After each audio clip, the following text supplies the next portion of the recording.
Hello everyone, this is Claudia here at YouTube and welcome back to my channel. And today I'm going to continue and show you some cards I made while playing around with the lawn fawn mermaid stamp set. So I did a card for a friend of mine that I showed a few weeks back, but then I went along and played with this set, and I actually did a lot of the coloring, a lot of the mermaids. I tried all combinations I think possible, and I had so many mermaids left over and I just decided that I'll do some cards with it. So I end up doing 4 cards that night, and I'm going to share them with you. The first one is an interactive one. I actually had this idea that I'm gonna use the mermaids and the little narwhal that is going to move around in the card.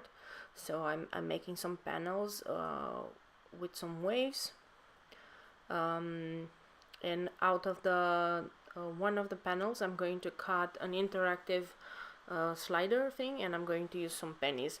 As you can see there, I was trying to see which one of the 1 penny or the 2 euro-cent penny is actually working, which one was the smallest one. I have this interactive dice from lawn fawn which I really wanted to try. So of course I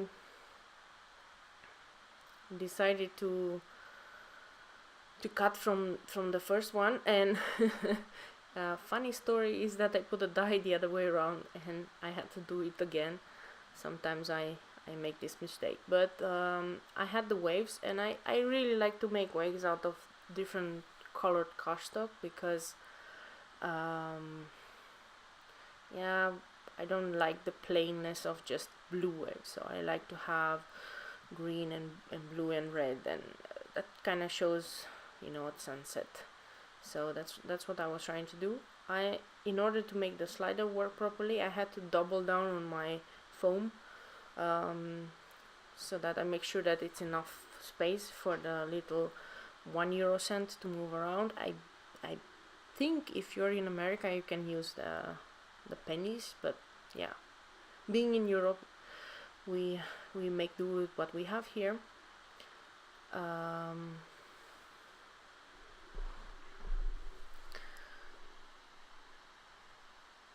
The one other thing that I would like to point out is to always use your powder tool to make sure that there's no thickness left on the side of the on the adhesive, because otherwise your penny won't move correctly. Other than that, you know, all in all, it's really nice. I think I like a lot this mermaid set, and especially now it's summer. Finally in the Netherlands we have sun and everything. We usually have really bad summers with lots of rain, and I think now it's one of those first summers where we can actually go to the beach. I haven't been to the beach in like 5 years now. So yeah, I was really inspired by the mermaids. In order to, one thing was interesting, to adhere the vellum so that adhesive doesn't show. I added those little enamel dots, and I actually put the glue behind the enamel dots, and that actually worked perfectly. I always have trouble with vellum because yeah, it's so hard to actually put something that doesn't show on behind. Now the second card, I was planning to do a shaker card, and I had this petite paper pack from lawn fawn, which is more like papers that are good for sea cards, let's put it this way. And I had some leftover papers also from a very old Samuelson stamp kit, and you know, I was like, okay, I'm going to use all of my scrap papers and to make a card. So this base card is actually a square card, and the idea was that I'm going to have a small window, and this is, I think, one of the MFT really nice window dies that has like a scallop edge inside and a stitch one out on the outside. So what I was doing is I was measuring exactly the card. What happened is that initially this card wasn't square, but then I made a mistake, so I had to cut it down. I didn't want to throw away the entire card, so I was like, okay, I still have leftover. I'm going to use the blue paper and I'm going to make the card. Now I'm cutting the window, and I'm just going to assemble a shaker card. Yeah, I'm cutting some acetate, I'm cutting some waves because I want it in behind that window to look like it's somewhere under the sea, like you would look on the window, like if you're on a ship or something like that, and you see the water and all the animals, and kind of a wave on the outside. So I wanted also this to be more of a night theme, because mermaids only go out at night. And I'm also trying to figure out which one of the mermaids I'm going to use for this, which ones go well together. As you can see, I did color a lot of them, and I was really trying to figure out which one worked best with the color scheme I chose. Once I made my decision, I'm going to go ahead and create the waves in the back and put some more elements, and then I'm going to put foam all around my window, and then fill in the shaker with some sequins, and that's kind of it for the shaker card.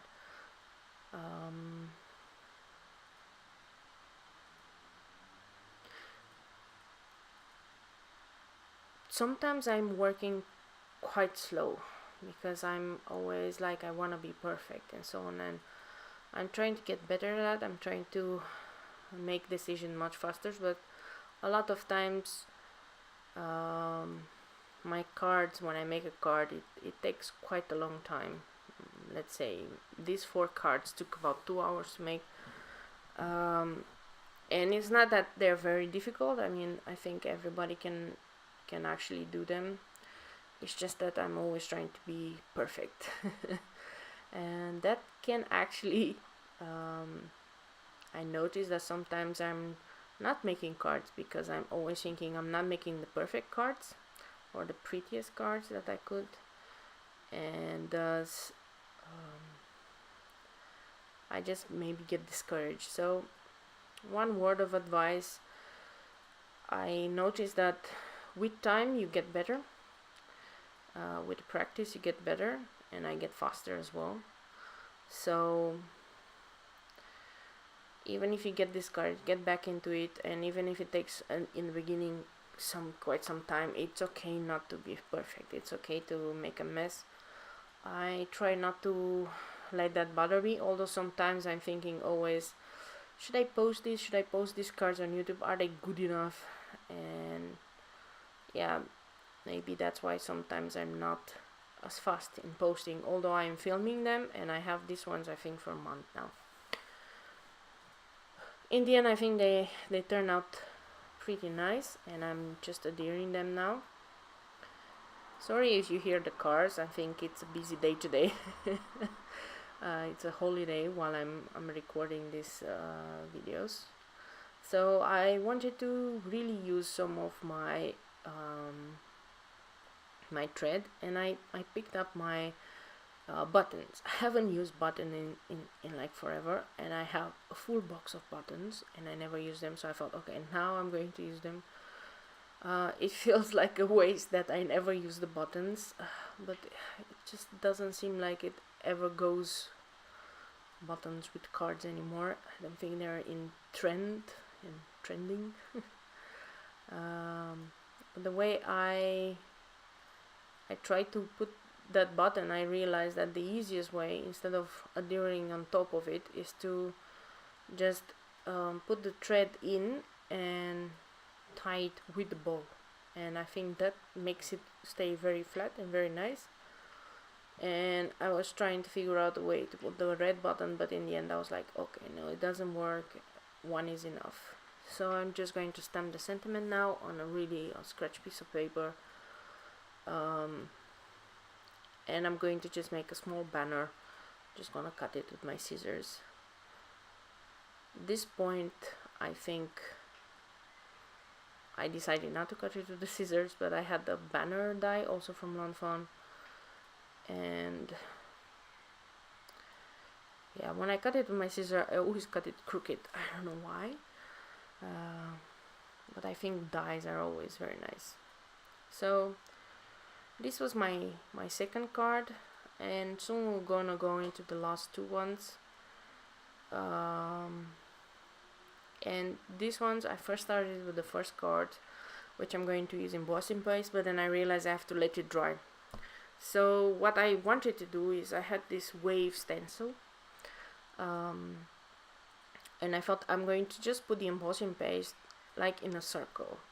I didn't want to put embossing paste all over the card, so I used lots of post-its and then I started putting the embossing paste. I didn't care about making it very smooth. I wanted the texture, but then when I lifted up the stencil, I noticed that I messed up a little bit in a corner. The funny part about embossing paste is, while it's still wet, you can still scrape it off. So I wasn't too worried about it, and then I decided also that anyway I'm going to cover that part with one of the images, so it doesn't really matter.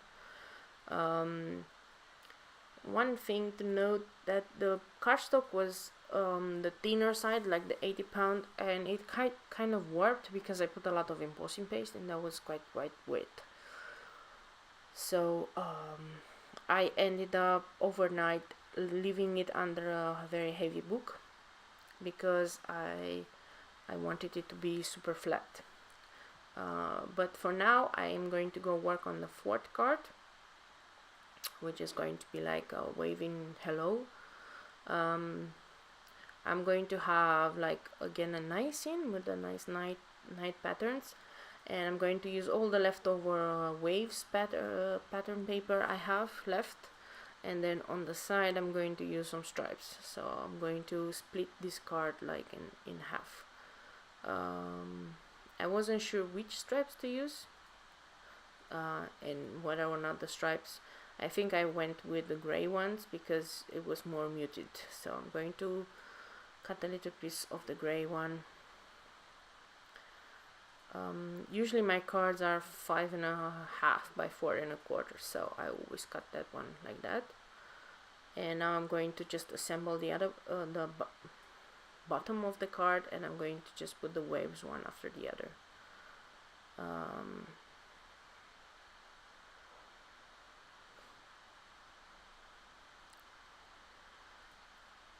Some of you might wonder, why do I use so much glue? I mean, I use my glue guider, but I'm putting quite a lot of glue. It has to do that in here it's quite dry, although, you know, you heard that in the Netherlands it rains a lot, which it's kind of weird that the air is quite dry. And what I had is that the glue dried out, and a lot of my cards, you know, just fell apart. And now I got used to actually using a lot of glue, just because I don't want my cards to fall. It really depends with glue. It really depends on the area where you live. Like I have to use a lot of, like, the liquid glue. I have to put a lot. If I put like the Glider Pro, also I have to put a lot. I heard that some other people in other areas, they only have to put 2 drops and that's enough. For me, 2 drops will mean it just going to die horribly and break apart. Again, I'm doing the same little trick. I'm putting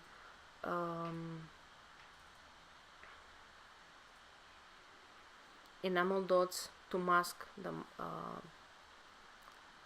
the glue behind the vellum, and I'm really hoping that I put enough glue so that it doesn't break apart. But so far so good.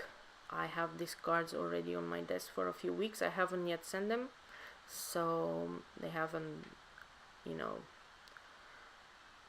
breaking apart, so that's always good.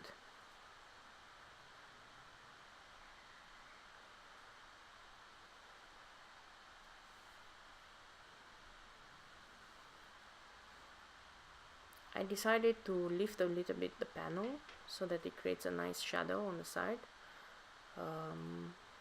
So I put a lot of foam tape on it. That makes it nice. But I also wanted to fix a little bit the part where the two pattern papers, the two sides mix. So I was deciding to put some thread there to make a nice bow.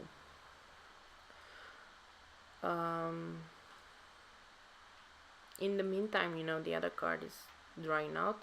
Embossing paste does, you can see my husband's hands there in the picture. He actually went and searched all the pennies he could find.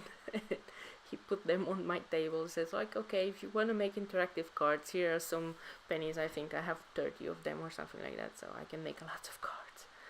So thank you. He's always with me when I'm crafting because he's also, well, he's also an artist, so he paints. We have the atelier together, so he paints next to me. He does his own thing, I do my own thing, and sometimes I'm asking him for his opinion. He's like, okay, how can I fix this, or how can I do this? And he's always telling me some little tips of composition or other things. So I really appreciate his help. And sometimes he's helping me also cut down things, because he sees me like I'm cutting for an hour, like all of these mermaids and everything I had to cut by hand, because I didn't want to buy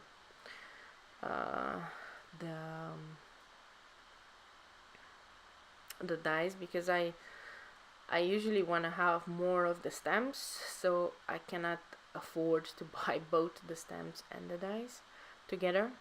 So in order to have two stamp sets from the same company, I usually don't buy the dies, but I have to do the manual work of cutting everything by hand.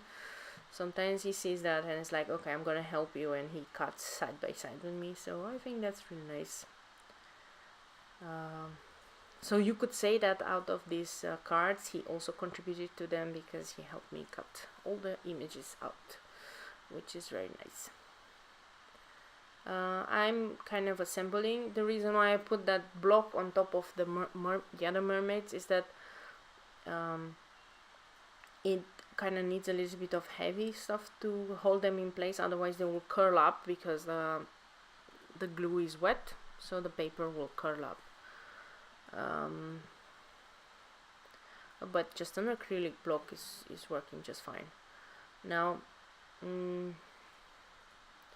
I was kind of thinking, where should I put the last images, and I think I decided on that card to have 3 mermaids, and on the other ones to put the last narwhal, which is like kind of a unicorn unicorn whale.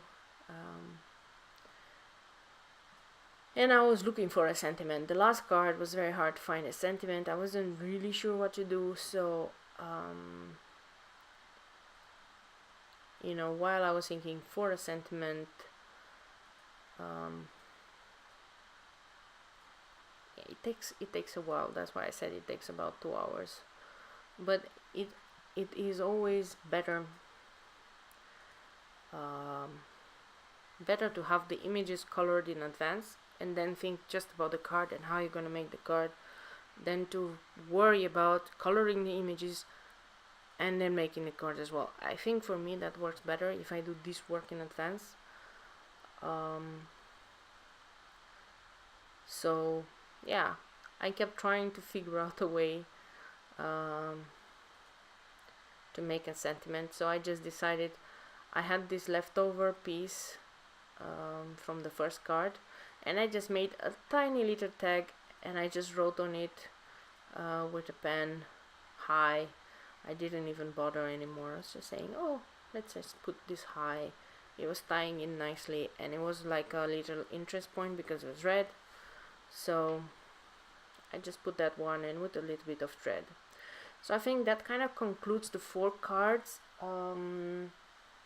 If you want to know more, of course, always check out my blog. I'll have the links to most of the products that I used.